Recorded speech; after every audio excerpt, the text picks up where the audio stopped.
Hello दोस्तों, मैं हूँ अखलाक और आप देख रहे हैं सेल्फ एजुकेट विद अखलाक। तो क्या आपके शहर में भी गैस सिलेंडर की बुकिंग के बाद हफ्तों का इंतजार करना पड़ रहा है? क्या आप भी लंबी कतारों में लग रहे हैं? क्या आप भी ब्लैक मार्केटिंग से परेशान हैं? आखिर 2026 में भारत जैसे देश में अचानक एलपीजी गैस क्राइसिस की संकट क्यों पैदा हो गई? और सबसे बड़ा सवाल, सरकार अब जोर क्यों दे रही है सिलेंडर छोड़ो, पीएनजी अपनाओ। आज के वीडियो में हम समझेंगे इसी की असली वजह को और साथ में देखेंगे एलपीजी बनाम पीएनजी। आखिर कौन हमारे लिए सबसे ज्यादा सुरक्षित है और कौन हमारे आने वाले भविष्य के लिए कोई खतरा का काम नहीं करता। तो चलिए शुरू करते हैं। सबसे पहले इस वीडियो में हम देखने वाले हैं कुछ चीजें, जैसे कि हम देखेंगे कि आखिर क्या सच में गैस सिलेंडर बंद होने वाली है। आखिर पीएनजी की जरूरत सरकार को पड़ी क्यों? एलपीजी के संकट के मुख्य कारण क्या है? साथ में एलपीजी और पीएनजी के बीच जो अंतर है, इसकी विशेषताएं हैं, ये प्राइस सेफ्टी, ये सब क्या इंपॉर्टेंट चीजें हैं उसके बारे में समझेंगे। सो इसके अलावा इस वीडियो में हम देखेंगे सरकार के नए नियम, जो कि नेचुरल गैस कंट्रोल ऑर्डर 2026 जो लागू हुआ है। इसके अलावा हमारे एग्जाम, चाहे आप यूपीएससी दे रहे हो, बीपीएससी, एसएससी, रेलवे, उसके एग्जाम पॉइंट ऑफ व्यू से कितना इंपॉर्टेंट है उसको समझने का प्रयास करेंगे। तो सबसे पहले हम समझते हैं कि आखिर ये किल्लत क्यों है। इसके तीन जो सबसे महत्वपूर्ण कारण है। सबसे पहली कारण है जियो पॉलिटिकल टेंशन। जैसे आपको पता है कि भारत जो है अपना तेल और एलपीजी ज्यादातर खाड़ी के देशों से आयात करता है। और आपको पता है कि एलपीजी को स्टोर करना बहुत खतरनाक काम है। तो भारत लगभग 60% एलपीजी आयात कहाँ से करता है? मिडिल ईस्ट के देशों से, जैसे कतर से, सऊदी से, यूएई से, है ना। और ये अभी जियो पॉलिटिकल टेंशन के कारण ये जो आयात है वो क्या हो गया है, बाधित हो गया। इसका सबसे बड़ा कारण है स्ट्रेट ऑफ हॉर्मुज में चल रहे तनाव। हमने पिछले वीडियो में देखा था कि स्ट्रेट ऑफ हॉर्मुज कहाँ पड़ता है।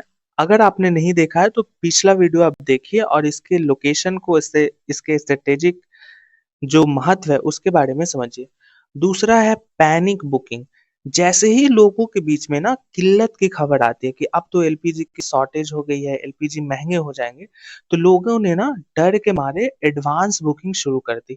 जिसके कारण क्या हुआ कि डेली 50 लाख और कभी कभी 75 लाख, करोड़ों की संख्या में बुकिंग बढ़ गई।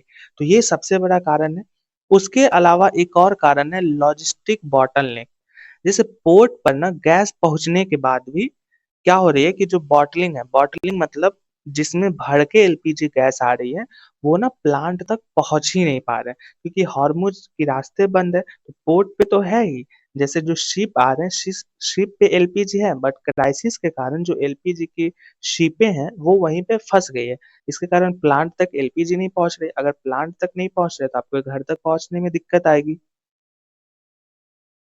अब हम बात करते हैं सरकार का समाधान। आखिर पीएनजी के लिए सरकार इतना क्यों बढ़ावा दे रही है? आखिर सरकार क्यों कह रही है कि एलपीजी छोड़ो, पीएनजी अपनाओ? सबसे बड़ा अंतर है सप्लाई का। जैसे एलपीजी सिलेंडर भी आती है जो कभी भी खत्म हो सकती है, लेकिन पीएनजी क्या है, बिजली की तरह पाइप से आती है जो 24 घंटे उपलब्ध रहती है। यानी जिस तरीके से एक ट्रांसफार्मर के माध्यम से आपके घरों में बिजली पहुंचती है ना, उसी तरीके से पीएनजी के माध्यम से आपके घरों तक ये पाइप नेचुरल गैस पहुंचता है। तो इसमें क्या है कि आपको किसी भी एलपीजी के तरह टैंकर की जरूरत नहीं है, है ना, आपको रिफ्यूलिंग करने की जरूरत नहीं। तो ये सबसे बड़ा कारण है। दूसरा कारण है कीमत। लगभग एलपीजी की तुलना में पीएनजी की कीमत 20 से 30% होती है। जैसे आप मान लो एक जनरेटर से बिजली जो आप लोगे 100, और एक इलेक्ट्रिसिटी जो आप डायरेक्टली ट्रांसफार्मर से लोगे 100, दोनों में अंतर है ना। उसमें 1 घंटा में कितना डीजल जलता है, तो ठीक उसी तरीके से एलपीजी और पीएनजी में भी है। तीसरा सबसे बड़ा है सुरक्षा, यानी सेफ्टी। जैसे आप जानते हो कि एलपीजी हवा से भी भारी होता है, और लीक होने पे ना वो ज़मीन पर बैठ जाता है, जिससे धमाका का डर रहता है। और अगर धमाका होगा तो शहर का शहर क्या होगा? खाली हो जाएगा, शहर का शहर क्या होगा? तबाह हो जाएगा। बट पीएनजी क्या होता है? ये हवा से हल्का होता है। Very very important point. आप एग्जाम में एलपीजी और पीएनजी में अगर अंतर पूछेगा तो ये पूछ सकता है। और ये क्या होगा कि लीक होने पे ना तुरंत खिड़की से बाहर उड़ जाएगी। अगर जैसे पीएनजी लीक हुआ कहीं पाइप से, तो क्या हुआ? लीक हुआ, और जहां पे लीक हुआ वो क्या हुआ? लीक होके हवा में उड़ जाती है, तो वहां पे ब्लास्ट होने की जो खतरा होती है वो बहुत कम होती है। तो यही सब क्राइसिस को देखते हुए ना सरकार ने नेचुरल गैस कंट्रोल ऑर्डर 2026 लागू किया। और इसके तहत सरकार ने क्या की कि सभी घरों में पाइपलाइन से ये गैस की आपूर्ति की जाएगी। और इससे फायदा क्या होगा? एक तो ये जो अभी ब्लंडर हुए, ये ब्लंडर से सरकार बचेगी और लोगों में पैनिक कम होगा। और लोग क्या करेंगे कि कहीं एक लोकेशन से सभी घरों में पीएनजी से गैस की जरूरतों को पूरा कर पाएगी। इससे क्या होगा ना कि जितने भी एलपीजी कनेक्शन लोगों ने लिया है, उनको अपना जो सिलेंडर है उसको क्या करना पड़ेगा? जमा करना पड़ेगा। ऐसा क्या होगा? इससे ग्रामीण स्थानों में भी क्या होगा, या फिर शहरी स्थानों में भी जो हमारा क्राइसिस चल रहा है उसमें कमी आएगी। लेकिन इसमें एक दिक्कत ये भी है। एक दिक्कत क्या है कि जैसे ग्रामीण में तो आप एलपीजी पहुंचा रहे हो, लेकिन पीएनजी पहुंचाना टफ क्यों? क्योंकि आपको पाइपलाइन बैठानी पड़ेगी। और आपको पता है कि शहर का जो क्षेत्र होता है, क्षेत्रफल जो होता है, वो बहुत कम होता है। तो वो वहां पे ना पीएनजी पहुंचाना आसान है, लेकिन गांव का क्षेत्रफल बड़ा होता है, तो वहां पे पीएनजी पहुंचाना टफ है। तो इसलिए अगर शहरों में पीएनजी से आपूर्ति करते हैं, पाइप नेचुरल गैस से, तो गांवों में एलपीजी को पहुंचाना आसान होगा। ठीक है? इससे क्या होगा कि ऊर्जा का समान मतलब लोगों तक पहुंच हो पाएगा। जैसे अगर शहर की जरूरत है, उसका क्षेत्रफल कम है, तो जहां पे क्षेत्रफल कम है तो हमने क्या किया? पीएनजी के माध्यम से सभी घरों में पहुंचा दिया।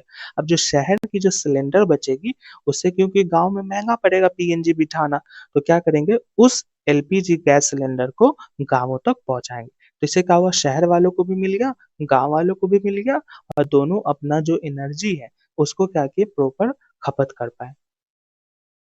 अब देखो दोनों का कंपैरिजन देख लेते हैं। ये वेरी वेरी इंपॉर्टेंट है। जैसे एलपीजी का सप्लाई कैसे होता है? सिलेंडर से होता है, बुकिंग के जरिए होता है। बट पीएनजी पाइपलाइन से 24/7, मतलब एलपीजी खत्म होने का झंझट ही नहीं। हमेशा आपके गैस आपके पास रहेगा, जब चाहो तब खाना बनाओ, जब चाहो तब आप चाय बनाओ, है ना?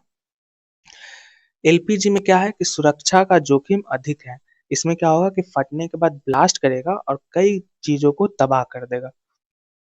बट पीएनजी क्योंकि हवा से हल्का होता है, तो ये क्या होगा? हवा में ही उड़ जाएगा, जिससे खतरा कम होता है। दूसरी बात, कीमत क्या होता है? एलपीजी की तुलना में पीएनजी की कीमत लगभग 20 से 30% कम होगी। इसके अलावा भी है सुविधा क्या है? जैसे सिलेंडर उठाने बदलने का झंझट खत्म हो जाएगा।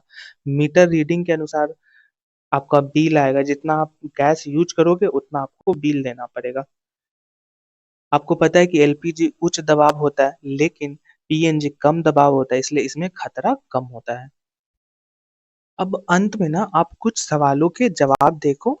ये 3 से 4 5 सवाल है, आप इसको देख के अपना जो एग्जाम है जो अभी आपने पढ़ा उसको चेक कर सकते हो। पहला है कि भारत अपनी एलपीजी जरूरतों का लगभग कितना प्रतिशत आयात करता है? ठीक है। दूसरा क्वेश्चन है, एलपीजी के तुलना में पीएनजी को अधिक सुरक्षित क्यों माना जाता है? तीसरा है, कौन सा स्टेट भारत की ऊर्जा सुरक्षा के लिए अत्यंत महत्वपूर्ण है? पीएनजी का मुख्य घटक क्या है? और सबसे लास्ट सवाल, भारत सरकार ने किन क्षेत्रों में पीएनजी को प्राथमिकता देने का निर्णय लिया है? तो इसी के साथ हमारा वीडियो खत्म होता है। आई होप आपको ये वीडियो अच्छा लगा होगा। तो आप अपने दोस्तों के साथ कमेंट करें, शेयर करें, कमेंट करें, इन सवालों का जवाब कमेंट में दें, लाइक करें। मिलते हैं अगले वीडियो में, तब तक के लिए जय हिंद।